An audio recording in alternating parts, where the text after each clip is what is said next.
In today's video, I'm going to teach you how to convert a task into a subtask. If you've ever created a standalone task and later realized it really belongs under a larger piece of work, this simple workflow will help you keep things tidy and connected without starting from scratch. Begin by opening the task you want to convert. Head to the project or list where it lives, or use the app's search to find it quickly by title or keyword.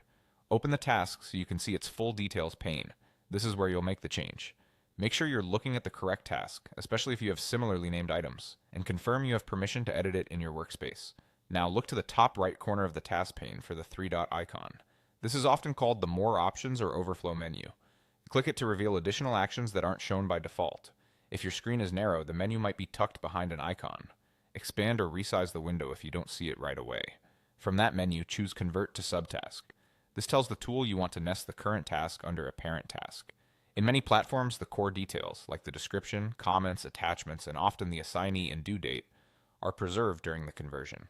You may see a brief message explaining what will change. Take a moment to read it so you know how your app handles fields like tags, custom fields, or dependencies. Next, search for and select the parent task. A small window or field will appear where you can type a few keywords. Use clear parts of the parent's title, and if your app shows project or section context, double-check you're picking the correct one. When you see the right parent, select it to complete the conversion. The original task is now a subtask nested within that parent, helping you keep related work grouped together.